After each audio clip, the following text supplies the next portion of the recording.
ইনকিলাব মঞ্চের মুখপাত্র ও ঢাকা ৮ আসনের সম্ভাব্য স্বতন্ত্র প্রার্থী শরীফ ওসমান হাদিকে রাজধানী এভারকেয়ার হাসপাতালে চিকিৎসা দেওয়া হচ্ছে। জীবন মৃত্যুর সন্ধিক্ষণে থাকা এই জুলাই যোদ্ধার চিকিৎসার বিভিন্ন বিভাগের চিকিৎসকদের সমন্বয়ে একটি মেডিকেল বোর্ড গঠন করা হয়েছে।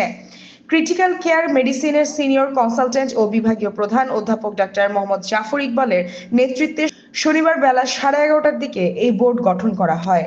বোর্ডের অন্য সদস্যরা হলেন হাসপাতালের সিনিয়র কনসালটেন্ট অধ্যাপক doctor M A. Aziz, neuro surgery বিভাগের অধ্যাপক ডক্টর আলিউজ্জামান ও থোরারিক সার্জারি বিভাগের সিনিয়র কনসালটেন্ট অধ্যাপক ডক্টর জুলফিকার হায়দার। ডক্টর জাফর ইকবালের বরাতে গণমাধ্যমকে এই তথ্য জানিয়েছেন Dhaka medical college neuro surgery বিভাগের অস্ত্রোপচার দলের অন্যতম সদস্য ও নিউরো সার্জারি বিভাগের চিকিৎসক ডক্টর আব্দুল আহাদ।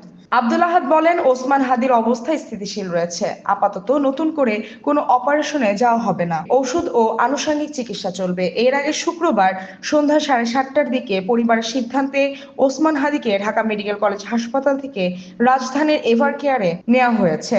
রাত 8টা 6 মিনিটে তাকে বহন করা অ্যাম্বুলেন্সটি বসুন্ধরা আবাসিক এলাকায় এভারকেয়ার হাসপাতালে পৌঁছায়। উল্লেখ্য, শুক্রবার দুপুরে জুম্মার নামাজ শেষে রিকশায় গন্তব্যে ফিরছিলেন ইনকিলাব মঞ্চের ওসমান হাদি। রাজধানীর বিজয়নগরে কালভার্ট এলাকায় পেছন থেকে আসা মোটরসাইকেলের আরোহী খুব কাছ থেকে ওসমান হাদির মাথা লক্ষ্য করে গুলি চালায়। গুলি তার মাথার ডান পাশ দিয়ে ঢুকে বাম পাশ দিয়ে বেরিয়ে যায়। এরপর মোটরসাইকেলের গতি বাড়িয়ে পালিয়ে যায় দুর্বৃত্তরা। গুরুতর আহত অবস্থায় তাকে দুপুর 2টা 35 মিনিটে ঢাকা মেডিকেল কলেজ হাসপাতালে নেওয়া হয়েছে।